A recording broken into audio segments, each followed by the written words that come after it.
Well, let's speak now to Dr. James Zogby, the president of the Arab American Institute. Thanks a lot for coming on, James. First, what's your reaction to what appears to be quite a significant escalation in this war? Well, it was inevitable. Look, it's tough to escalate from genocide. What is taking place is genocide. The destruction of 80% of the buildings. What we know is over 60,000 dead, 100,000 wounded, universities, hospitals destroyed, a lack of water, lack of electricity, et cetera. This is what's happening. So to call this an escalation is, I guess, some can use the term, but I think we've already seen the very worst. What he wants to do, what Netanyahu wants to do, is put his forces in the center of Gaza City and throughout the rest of the Gaza Strip. That'll simply mean more people dead, but it will not solve the problem.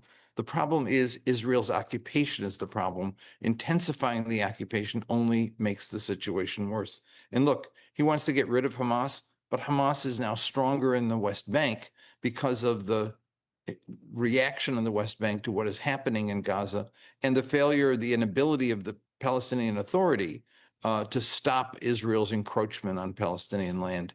The problem is Israel, it's not Hamas.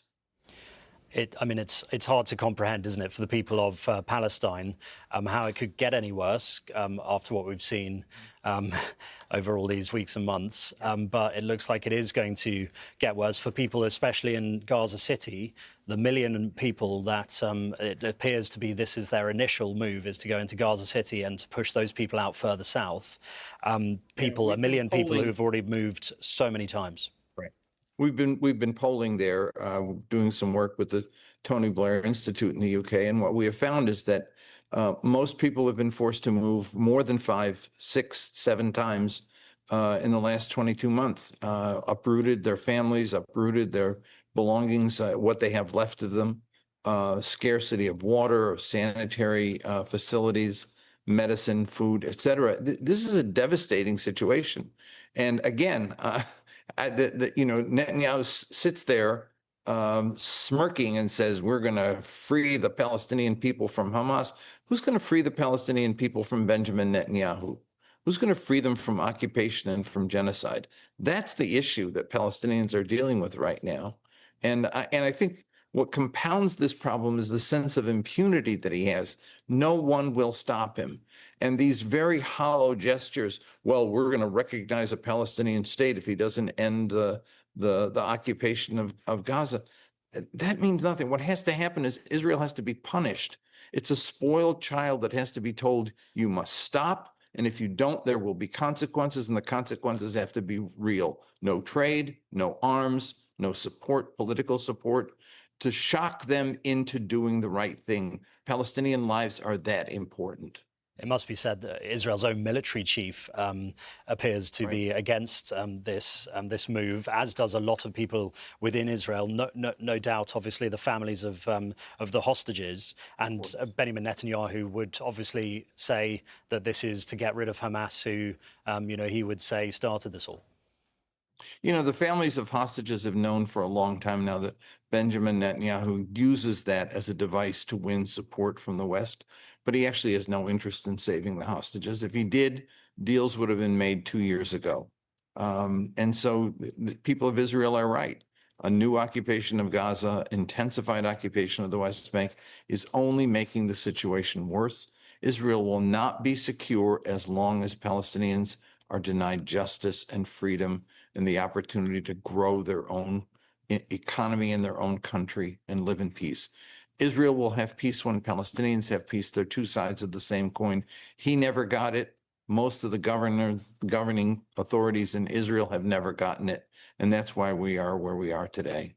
A lot of people would say that the only person really who can have a big effect on Benjamin Netanyahu is Donald Trump. And he said just a day ago that it was really up to Israel for them to go ahead with this plan. I guess that's his response then, impunity. In that regard, no different than what Joe Biden was doing. We've enabled genocide, and it is on the shoulders of the United States that this has happened, without a doubt. But I would think your own government there in the UK and France and Germany and other major powers in Europe also have a responsibility. You can't say we don't like what's going on and continue to send them weapons, which you are doing. You can't say we don't like what's going on and continue to trade to the tune of $1 billion+ a year.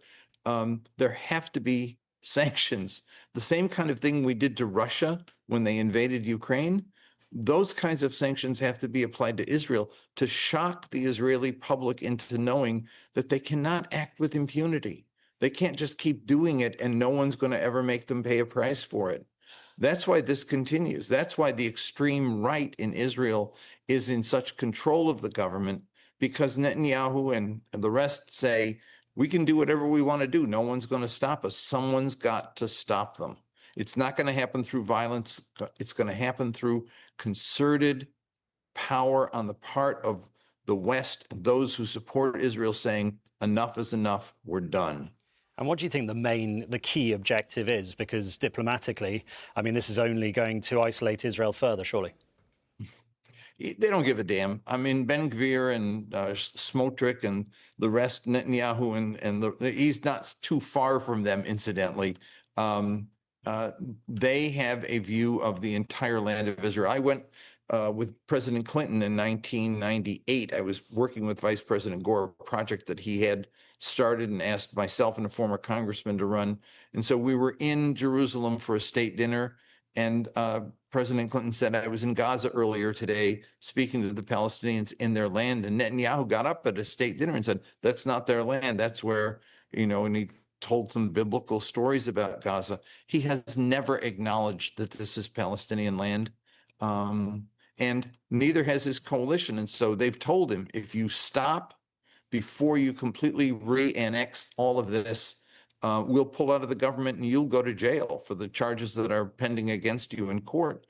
And so Netanyahu has been a part of this process from the very beginning. This is just one further step along the way of retaking all of Gaza and then ultimately annexing the West Bank, and then thinking you'll have peace when you've done that. What you're doing is you're just digging a hole deeper, and it's getting worse for everyone, most importantly, the Palestinians.